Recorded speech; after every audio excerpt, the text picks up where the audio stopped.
You've heard of robber barons and railroad tycoons, but what about the women who ruled their drawing rooms like empires and their bedrooms like operas?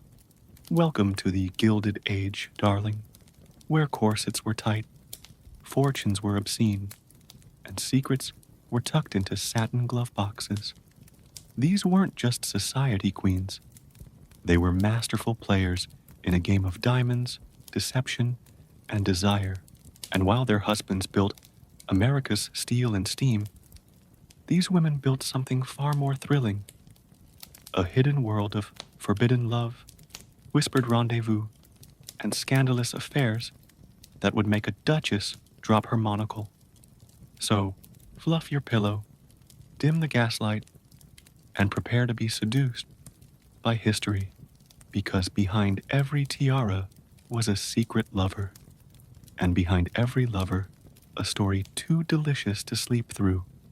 And hey, if this velvet drama has you hooked like a corset hook, don't forget to like and subscribe, because just like a well-guarded secret, you don't want to miss what's next. And do let me know in the comments where you're watching from, because even secret lovers love a bit of audience applause. From London to Louisville, Caroline Schermerhorn. Astor didn't walk into a room. She arrived, like a thunderstorm in pearls. She was the undisputed queen of New York's Gilded Age, the gatekeeper of the infamous 400, the elite list of who was allowed to breathe the same air as her at a ball. If you weren't on it, you were basically a raccoon in a tuxedo. Her mansion on Fifth Avenue was a fortress of etiquette, and her drawing room was where reputations were made, broken, and occasionally served with tea. But behind the velvet curtains and under the weight of her diamond tiara, Caroline harbored a secret that would have made the gossip columns combust. His name was Etienne, a French painter with cheekbones sharp enough to slice brie, and a voice that made even the marble statues blush. Officially, he was commissioned to paint her portrait. Unofficially, he was painting something far more intimate: her attention. Etienne arrived with a portfolio and a scandalous disregard for sleeves. He wore cravats, like declarations of war, and had a habit of calling Caroline "ma reine," my queen. She pretended not to swoon. She failed. Their sessions began in the conservatory, where the light was flattering and the servants were trained not to blink. Caroline would sit, perfectly poised, while Etienne sketched with the intensity of a man trying to memorize a dream. He'd murmur things like, "Your eyes hold centuries, and the curve of your wrist is a rebellion." Caroline, who had once made a debutante cry for wearing last season's gloves, found herself laughing, giggling even, like a schoolgirl with a crush on her Latin tutor. One afternoon, as Etienne adjusted her pose, his hand lingered. Just a moment, just enough. Caroline's breath caught, not from scandal, but from the thrill of being seen, not as a social titan, but as a woman. Their affair, if it was one, was never confirmed, but the portrait he painted was unlike any other. Her eyes sparkled with mischief. Her lips curved in a smile that society never saw, and in the corner of the canvas, hidden in the folds of her gown, was a tiny signature: "Pour ma reine," for my queen. The painting hung in her private study, where only she and perhaps Etienne ever saw it, and when asked why she never displayed it publicly, Caroline would simply say, "Some things are too beautiful for society," and then she'd sip her tea, pinky raised, as if she hadn't just rewritten the rules of romance. Alva Vanderbilt didn't believe in subtlety. She believed in castles, real ones, with turrets, tapestries, and enough gilding to blind a bishop. When she married into the Vanderbilt fortune, she didn't just join society, she bulldozed her way to the top with a sledgehammer made of ambition and opera tickets. Her crowning achievement? The Marble House in Newport, Rhode Island. A palace so opulent it made Versailles look like a starter home. And who helped her build it?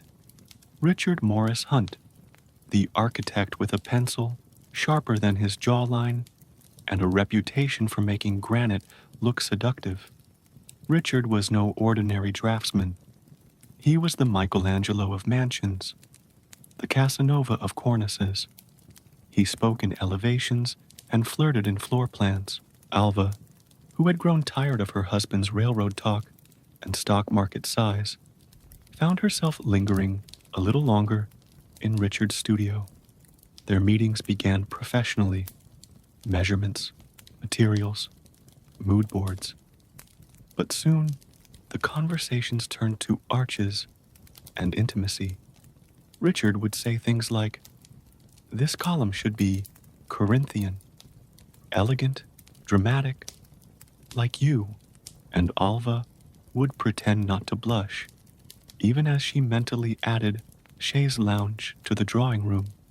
One afternoon, as they reviewed the plans for her private study, Richard leaned in and whispered, "This room will be yours alone, a place to dream." Alva, who hadn't dreamed in years, suddenly remembered how rumors swirled like dust in the construction site. Servants noticed how often Richard stayed late, how Alva's laughter echoed through unfinished halls, how the blueprints occasionally featured rooms that didn't seem to serve any purpose, except perhaps privacy. When the Marble House was complete, Alva threw a ball so extravagant it made headlines in 3 countries. But the real celebration happened quietly, in the study Richard designed just for her, a room with perfect acoustics. For secrets, did they have an affair? Society never knew. But Alva once said, "Architecture is the art of sheltering dreams." And Richard, it seems, was the man who taught her how to dream again. Consuelo Vanderbilt was born with a silver spoon and a golden leash. Her mother, Alva Vanderbilt, yes, the architectural seductress from Chapter 2, had one goal: to marry her daughter into European nobility. Love? Optional. Titles? Mandatory. So at the tender age of 18, Consuelo was shipped off like diplomatic cargo to marry Charles Spencer Churchill, the 9th Duke of Marlborough. He had a palace, she had a dowry. Society clapped. Consuelo cried. The marriage was a masterpiece of misery. The Duke was cold, controlling, and allergic to affection. Consuelo, meanwhile, was warm, witty, and secretly fluent in rebellion. She wore her tiara like a crown of thorns and smiled through dinners that tasted like duty. Enter Jacques Balsan, a French aviator, textile heir, and walking sigh. He had the kind of charm that made croissants jealous, and a laugh that could melt glaciers. Consuelo met him in Paris, where the air was lighter and the expectations fewer. He didn't care about titles. He cared about her. They strolled through gardens, whispered in galleries, shared pastries that tasted like possibility. Jacques once told her, "You deserve a life that feels like spring." Consuelo, who had only known winters of obligation, began to thaw. Their love was slow, secret, and scandalous. Letters passed like contraband. Glances lingered like perfume. And one day, Consuelo did the unthinkable. She left the Duke. Society gasped. The tabloids exploded. Alva fainted, probably. But Consuelo stood tall. She divorced the Duke and married Jacques, choosing love over lineage, poetry over protocol. They lived quietly, happily, and with far fewer chandeliers. Consuelo wrote memoirs, supported charities, and finally became the woman she was never allowed to be. And when asked about her first marriage, she'd smile and say, "It taught me what I didn't want." Then she'd turn to Jacques, who'd wink and offer her another pastry. If Caroline Astor was the queen of New York society, Mamie Fish was its court jester, with a tiara. She didn't just throw parties, she threw spectacles. One time, she invited a monkey dressed in formal wear and introduced it as the Prince of Abyssinia. Another time, she staged a fake wedding between two dogs and served bone-shaped hors d'oeuvres. Mamie was married to Stuyvesant Fish, a railroad executive with the charisma of a tax ledger. He was often away, negotiating mergers, inspecting tracks, and generally avoiding anything that involved glitter. Mamie, meanwhile, was busy turning her mansion into a circus of champagne and cheek. But behind the laughter and the lace, Mamie had a confidant, a man who knew when she needed silence, when she needed sass, and when she needed a martini with exactly 3 olives. His name was James, her butler. James was tall, British, and possessed the rare ability to raise one eyebrow with devastating precision. He had served royalty, survived scandal, and once diffused a duel between 2 dukes over a misplaced cravat. Mamie adored him. Their relationship was never romantic, at least not in the traditional sense, but it was intimate, deep, deliciously coded. Mamie would say, "James, I'm feeling rather Venetian today," and he'd respond by filling the drawing room with gondola music and serving tiramisu in crystal goblets. He knew her moods better than her husband. He knew when she was lonely, when she was bored, and when she needed to be reminded that she was the most fabulous woman in Manhattan. And sometimes, when the guests had gone and the candles flickered low, Mamie would sit with James in the conservatory and talk, not about society, but about dreams. One evening, after a particularly outrageous ball involving live flamingos and a fortune teller who may or may not have been a dentist, Mamie turned to James and said, "You're the only man who's never bored me." James, polishing a silver tray, replied, "That's because I never try to impress you, madam. I simply adore you." Mamie left him a generous sum in her will, and a note that read, "For the man who always knew when I needed silence and when I needed scandal." Edith Wharton didn't just observe society, she dissected it, with a scalpel made of sentences and a gaze sharper than any debutante's diamond. Her novels exposed the hypocrisies of the Gilded Age, like a gossip column in disguise. But behind the Pulitzer Prize and the polite applause, Edith harbored a secret that would have made her characters gasp. His name was Morton Fullerton, a journalist, a charmer, a man with a mustache that could start revolutions, and a voice that made Latin sound like foreplay. He was everything Edith's world warned her about, and everything her soul craved. They met in Paris, naturally, the city of light, longing, and literary liaisons. Morton was magnetic. He quoted Baudelaire over breakfast and wrote letters that made punctuation blush. Edith, who had spent years married to a man with the emotional range of a paperweight, found herself drawn to Morton like ink to parchment. Their affair was intellectual, emotional, and occasionally scandalous. They exchanged letters, hundreds of them, filled with longing, wit, and the kind of metaphors that made librarians fan themselves. Edith once wrote, "You are the only person with whom I can be entirely myself." Morton replied, "Then let us be ourselves." Often, they met in secret, walked through gardens, shared glances that could have been chapters. Morton was unreliable, flirtatious, and maddening. Edith was brilliant, reserved, and quietly on fire. Their love was imperfect, but real. Society never knew, or pretended not to. Edith kept the letters, all of them, even the ones that hurt. She never married again. Instead, she poured her passion into novels that still make readers sigh in candlelight. And when asked about love, she'd smile and say, "There are two ways of spreading light, to be the candle or the mirror that reflects it." Morton, it seems, was both. Eleanor Winthrop was the kind of heiress who made headlines just by sneezing. Her family owned half of Newport and most of the champagne at any given ball.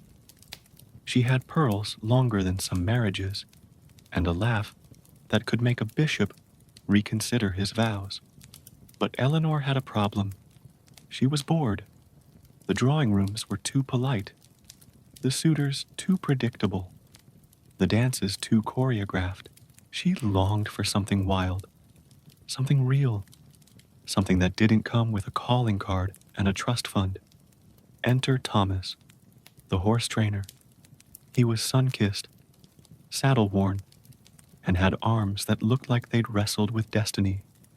He spoke in short sentences and long glances. Eleanor first saw him while pretending to be interested in her cousin's embroidery collection. Out the window, Thomas was breaking in a new stallion. Eleanor, meanwhile, was being broken in by curiosity. She began visiting the stables under the guise of equine appreciation. Her friends thought it was charming. Her mother thought it was a phase. Thomas thought she was trouble. Their conversations were sparse, but electric. Eleanor, do you think horses understand humans? Thomas, better than humans understand horses. Eleanor, and better than humans understand each other. Thomas, smirk, especially that. One rainy afternoon, Eleanor slipped into the stables, wearing boots that cost more than Thomas's annual salary. She found him brushing down a mare named Clementine. Their hands touched. Just briefly, just enough. From then on, the stables became their sanctuary. Among hay bales and hoofbeats, they shared stories, secrets, and once, a kiss that tasted like rebellion and smelled faintly of oats. Society never knew, or pretended not to.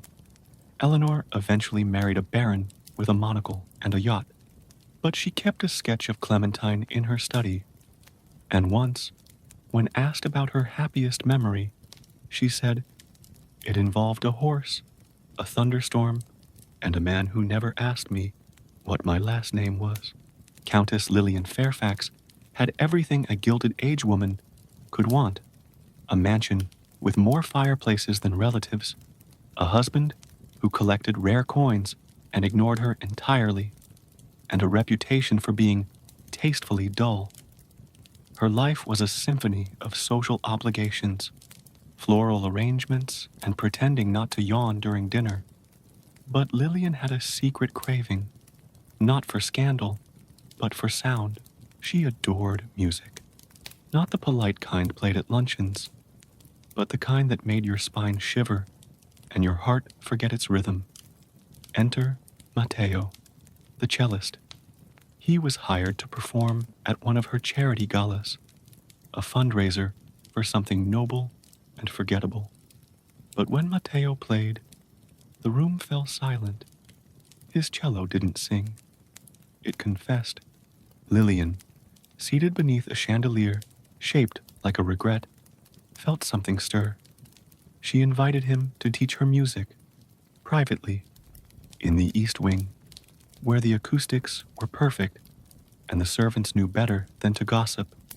Their lessons began with scales and posture, but soon, Matteo was guiding her hands with a touch that lingered. He'd say things like, Feel the vibration.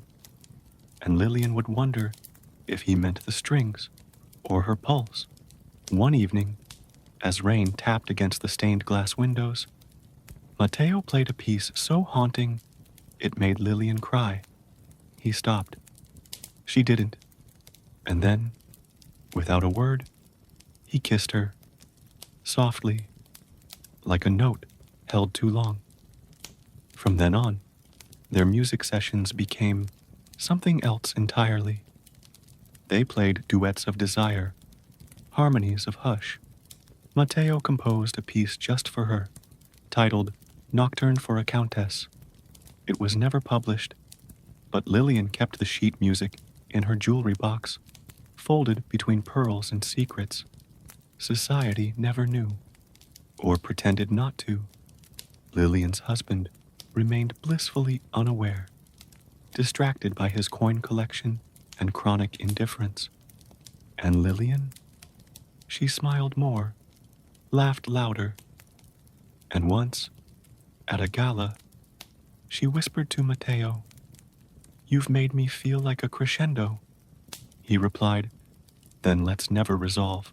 Margaret Langley had been married for 22 years to a man who loved cigars, stocks, and silence. When he died, peacefully, predictably, and without ever learning her favorite flower, society sent lilies and condolences.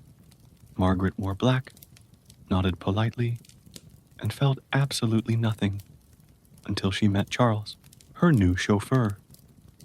He arrived with polished boots, a quiet confidence, and cheekbones that could cut through fog.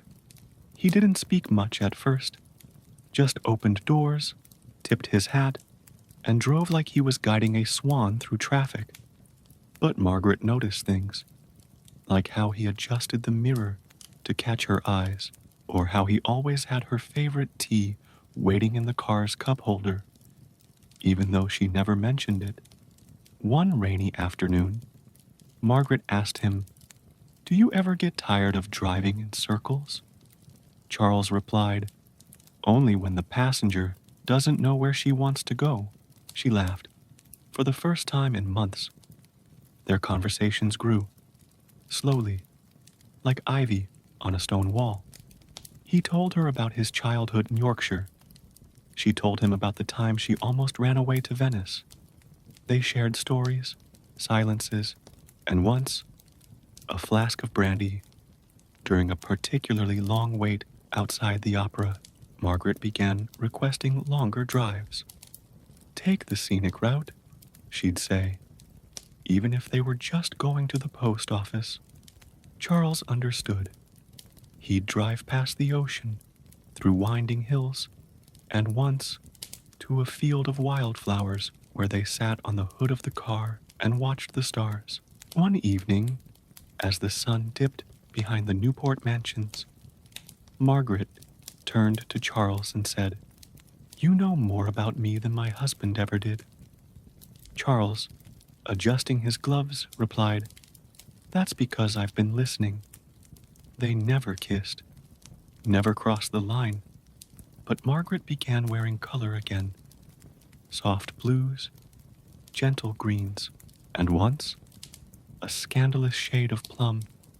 Society whispered.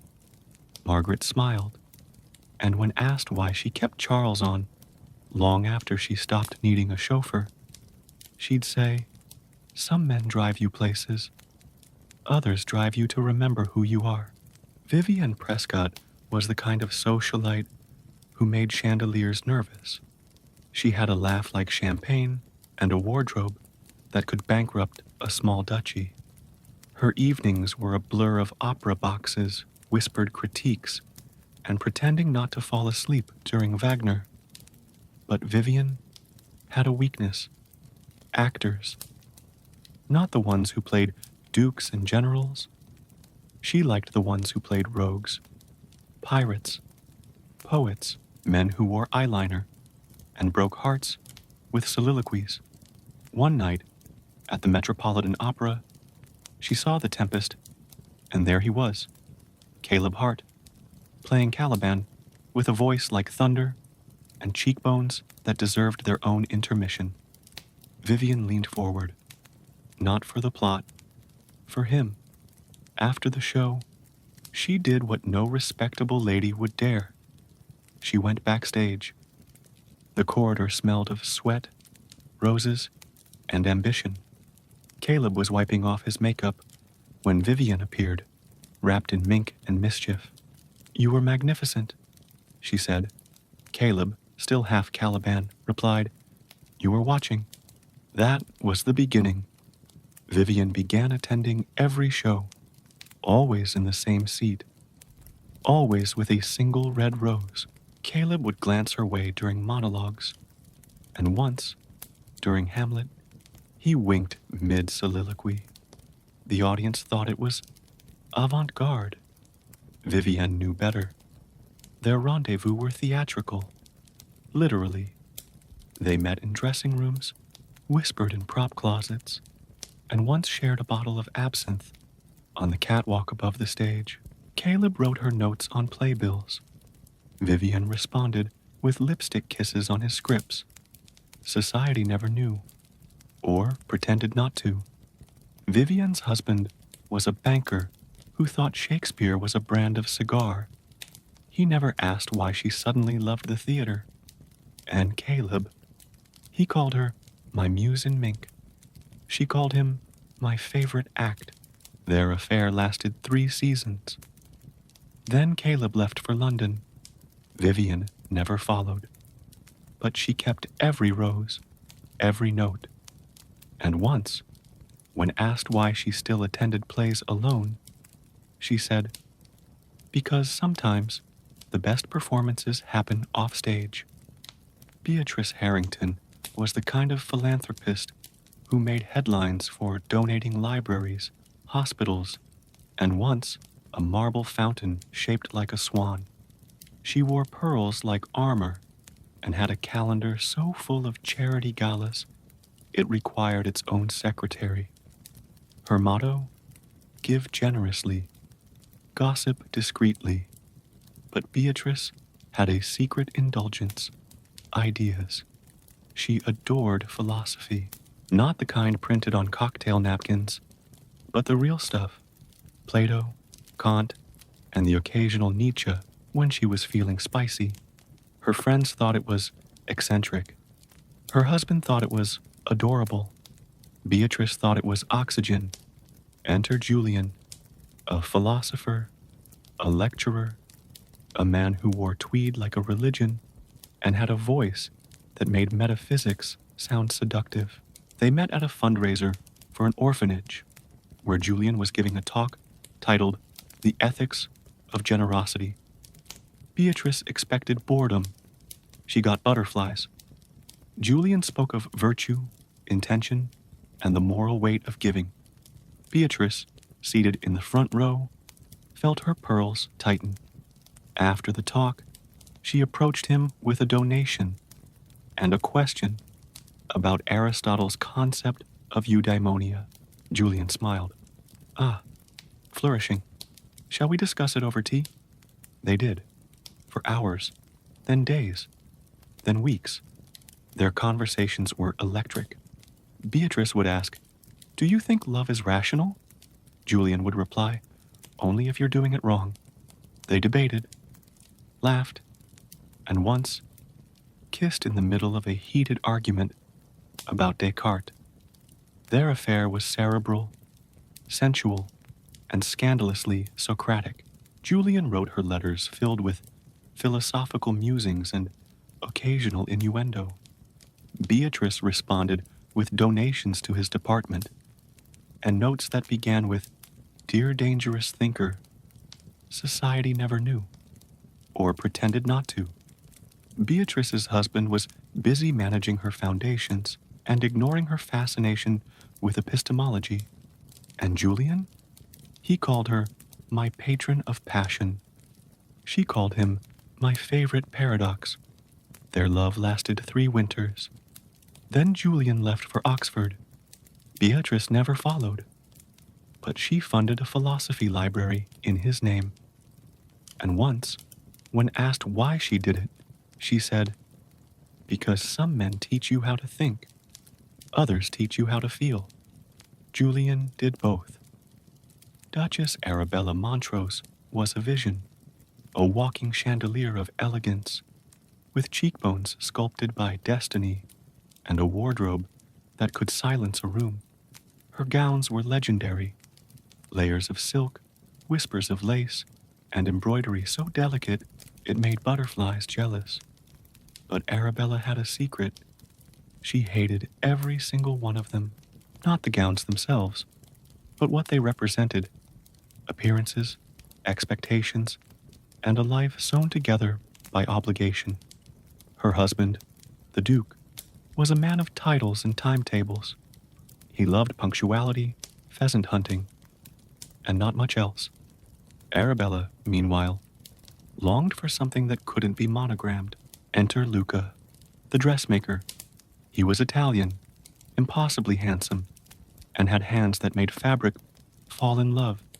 He spoke in metaphors and measured with reverence. Arabella met him during a fitting for a charity gala. She expected competence. She got poetry. Luca didn't just tailor gowns. He tailored attention. He'd say things like, "This neckline should frame your defiance," and "The hem must flirt with the floor, like you do with fate." Arabella, who hadn't blushed since her debutante ball, found herself adjusting her posture and her pulse. Their fittings became rituals, private, prolonged. Luca would drape her in velvet and secrets, pinning not just fabric, but fragments of feeling. He never crossed a line, but he danced on it, elegantly, deliberately, like a man who knew the rhythm of restraint. One afternoon, as he adjusted the bodice of a midnight blue gown, his fingers brushed her collarbone. Arabella inhaled. Luca paused, and then softly, he said, "You deserve to be adored, not just admired." She didn't reply. She didn't need to. Their connection remained unspoken, stitched into seams and sealed with silence. Arabella wore his gowns like armor and like confession. Each one told a story only they understood. Society never knew. The Duke remained oblivious, more interested in his hunting dogs than his wife's sudden glow. And Arabella? She kept a swatch of midnight blue velvet in her jewelry box next to a note that read, "For the woman who taught me that elegance is not in the fabric, but in the fire beneath it." Clarissa Wentworth had inherited three things: a fortune, a library the size of a cathedral, and a reputation for being intellectually intimidating. She wore pince-nez glasses like armor and quoted Voltaire at dinner parties. Suitors wilted. Society applauded. Clarissa yawned. She didn't want another man who collected yachts. She wanted someone who collected metaphors.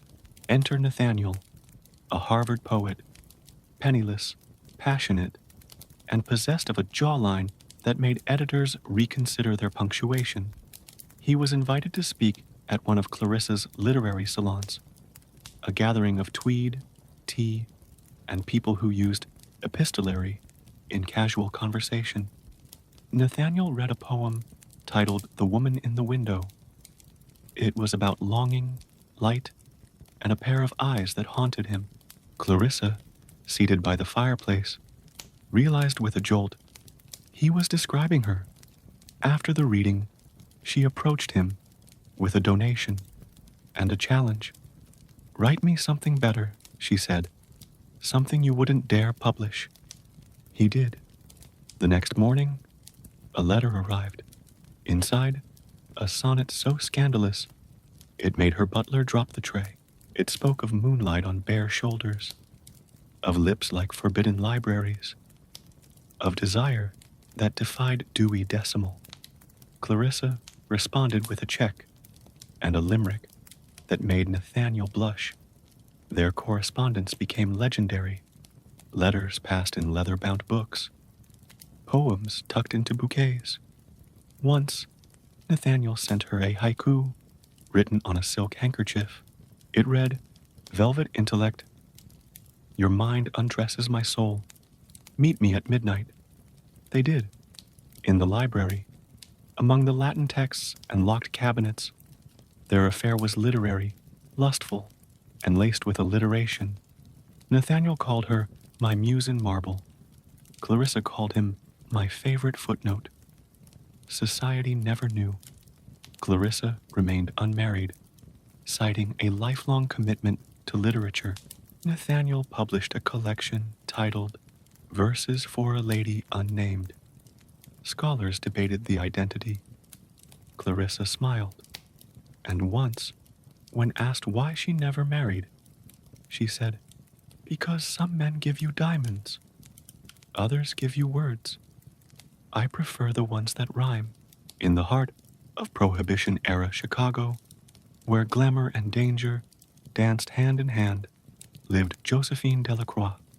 By day, she was the queen of society galas, draped in pearls and perfection, but by night, she craved something more than polite conversation and champagne toasts. She craved the raw, untamed soul of jazz. Her search led her to a hidden world behind an unassuming bakery, a speakeasy called the Velvet Note.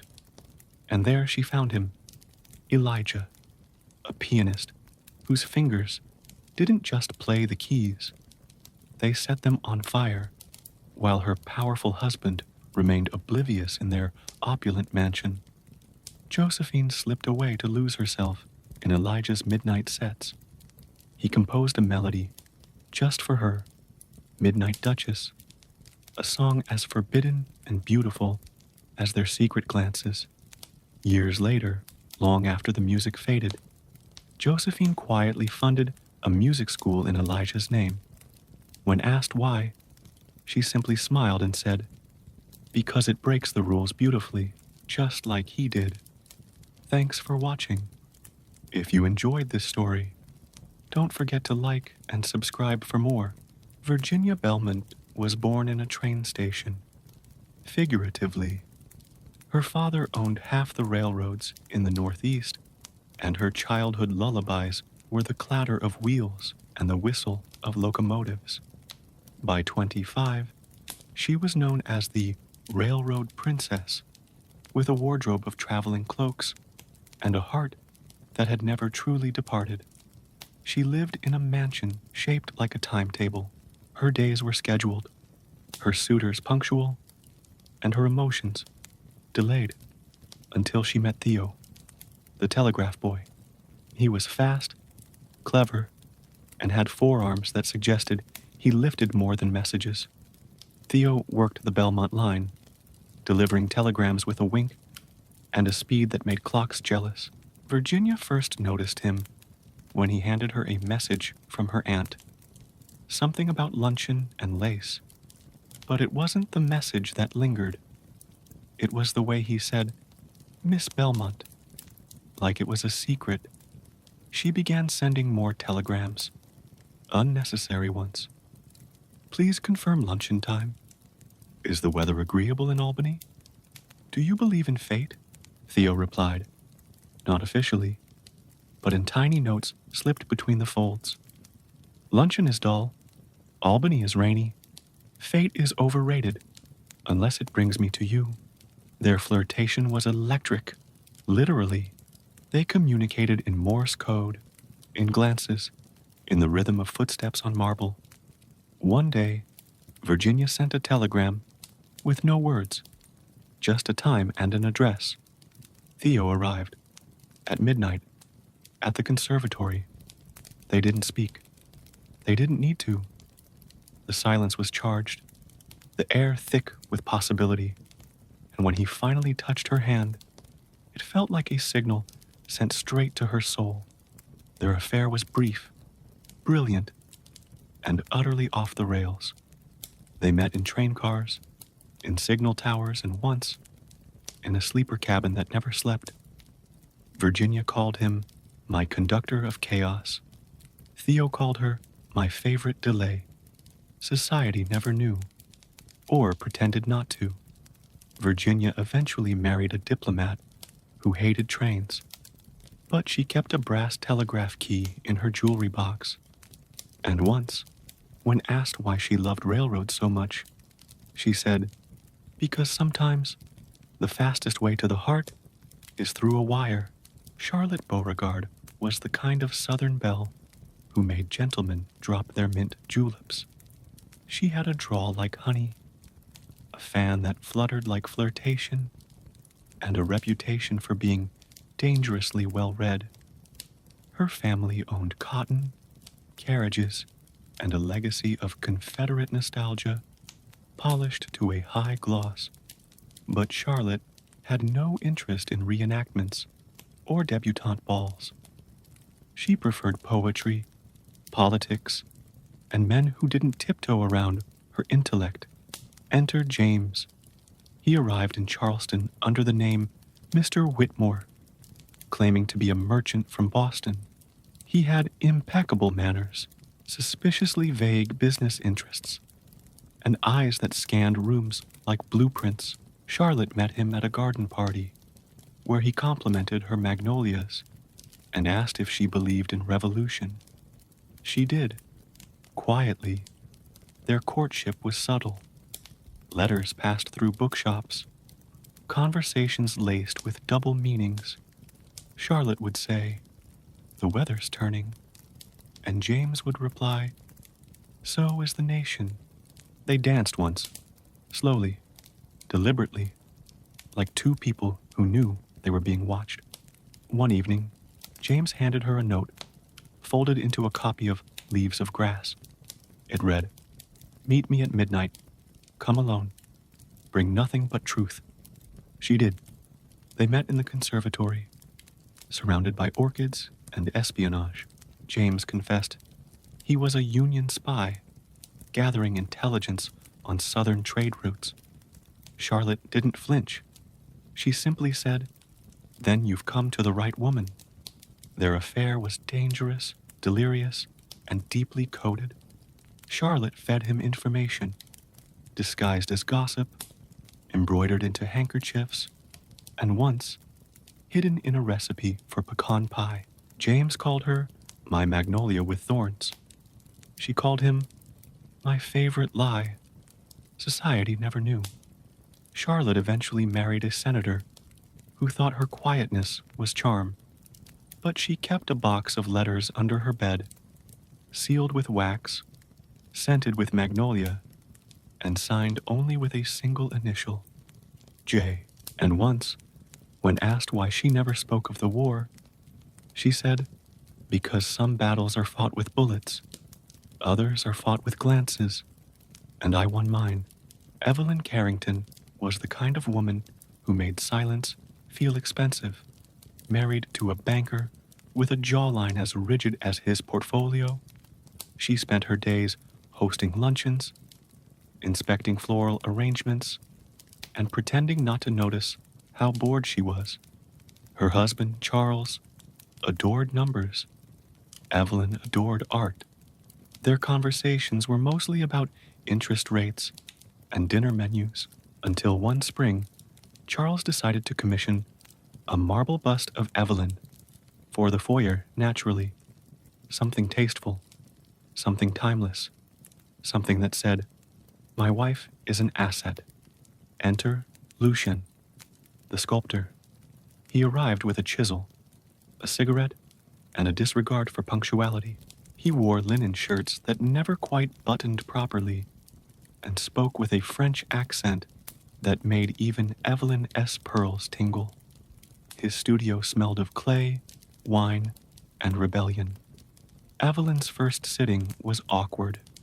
Lucien stared at her for a full minute before saying, "You are too symmetrical." "It's suspicious." She laughed. He didn't. He was already sketching. Their sessions grew longer. Lucien asked questions no one had ever asked her. "What do you dream about? What do you fear? What would you do if you weren't someone's wife?" Evelyn answered, slowly, honestly, and once, tearfully. Lucien sculpted with passion. His hands moved like they were remembering her. The bust began to resemble her, but not the version society knew. This Evelyn had mischief in her smile, fire in her eyes, a tilt to her chin that said, I dare you. One evening, as Lucien adjusted her pose, his fingers brushed her collarbone. She didn't move. He didn't apologize. And then, with the softest defiance, he whispered, You deserve to be immortalized for who you are, not who you married. They kissed.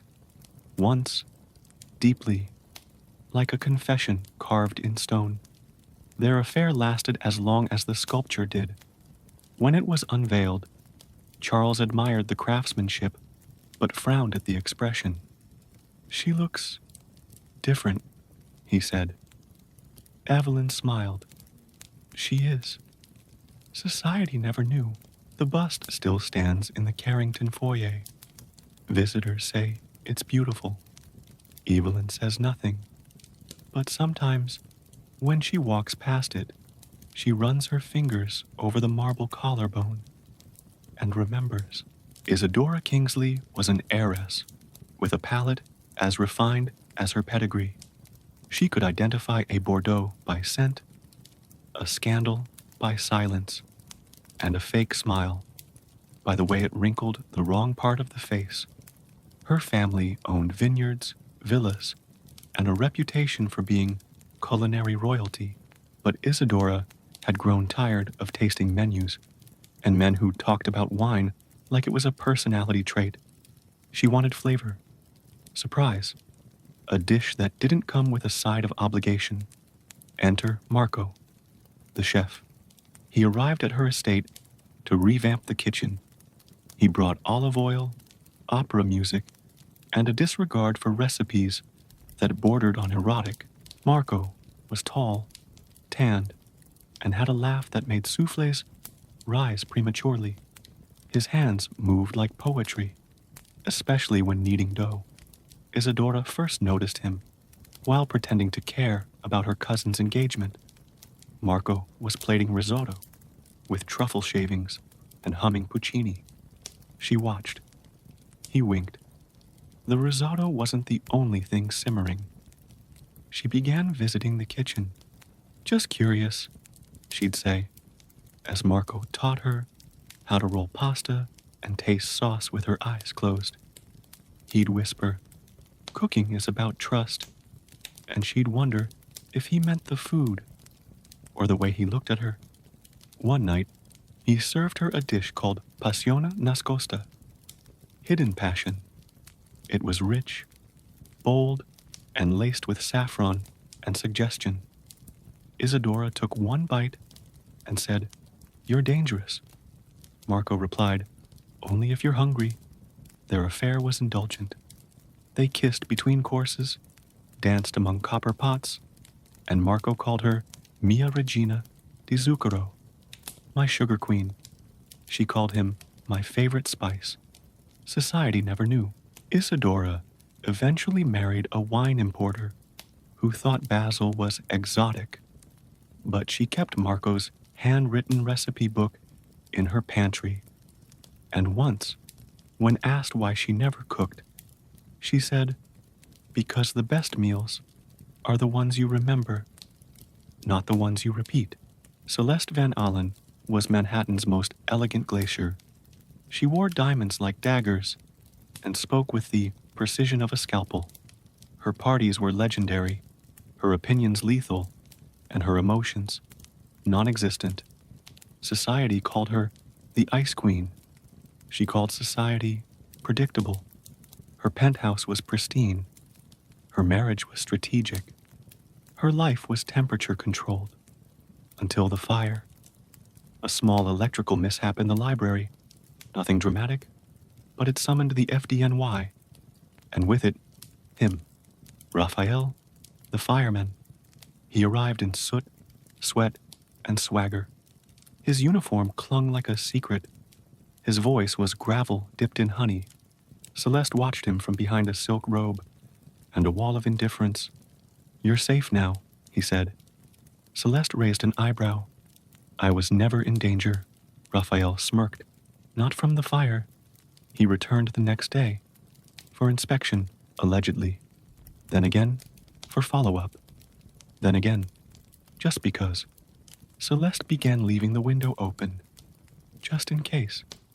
Their conversations were friction. Raphael teased. Celeste deflected. He'd say, "You ever smile?" She'd reply, "Only when I'm alone." He'd wink. She'd pretend not to notice. One night, during a thunderstorm, the power went out. Celeste lit candles. Raphael showed up with flashlights and wine.